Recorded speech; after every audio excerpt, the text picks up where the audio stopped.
नमस्कार दोस्तों, इस बीच दुर्भाग्य से मैं और मेरा पूरा परिवार कोरोना पॉजिटिव हो गया। इस मध्य मैं कोविड-19 के नियमों का पालन करते हुए अपने घर में आइसोलेशन में हूँ और कोरोना के मध्य के जो मेरे अनुभव हैं उन्हें आपसे साझा करना चाहता हूँ। जैसा कि हम जानते हैं कि प्रकृति ने हमेशा ही उपचार के दो रास्ते दिए हैं। एक रास्ता है प्रकृति पर भरोसे का, आशावादिता का, और दूसरा रास्ता है उपभोग का और उपचार का। इन दोनों रास्तों का संतुलन आवश्यक है, लेकिन जिस प्रकार से आज निराशा और हताशा कोविड-19 को लेकर चारों ओर फैल रही है, उसमें सकारात्मकता यानी पॉजिटिविटी आपका सबसे बेहतर उपचार कर सकती है। आप हर हाल में सकारात्मक रहें, उसके लिए आपके जो मनपसंद क्रियाकलाप हैं उनको आप करें। घर में ऑक्सीमीटर रखें, अपने ऑक्सीजन के लेवल को बार बार जांचते रहें।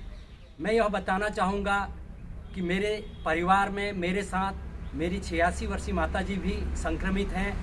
एक दिन ऐसा हुआ कि उनका ऑक्सीजन लेवल 90 हो गया, तो मेरे द्वारा उन्हें उनके मनपसंद कार्य यानी भजन के लिए प्रेरित किया गया और 15 मिनट के भजन के बाद जब दोबारा से ऑक्सीजन लेवल नापा गया तो वह 95 हो गया। इस प्रकार हम देखते हैं कि प्रकृति में हमारे उपचार की पूरे साधन मौजूद हैं, हमने उसका प्रयोग छोड़ दिया है।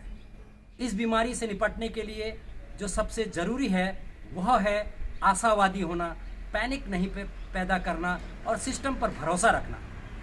यह ज़रूरी नहीं है कि कोरोना होने का मतलब सीधे सीधे हॉस्पिटलाइज हो जाना।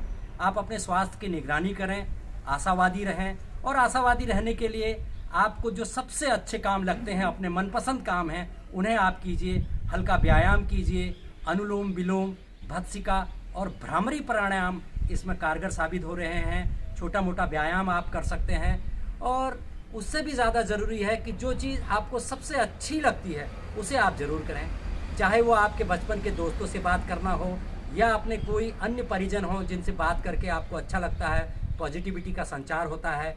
पढ़ाई लिखाई, भजन कीर्तन, संगीत सुनना, मनपसंद फिल्मों को देखना, ये सब पॉजिटिविटी पैदा करने वाले कारण हैं। आप निश्चित रूप से अगर इन्हें अपनाएंगे, डॉक्टर की सलाह लेंगे, जो पैरासीटामोल और जिंकोविट जो भी दवाएं डॉक्टर आपको दे उनको अगर आप नियमित रूप से लेते रहेंगे, और उस सबसे ज़्यादा ज़रूरी है पॉजिटिव होना, किसी प्रकार से भयग्रस्त ना हो, क्योंकि भय हमारे भीतर वो करंट पैदा करता है जिससे हमारा इम्यून सिस्टम तेज़ी से लड़खड़ाता है।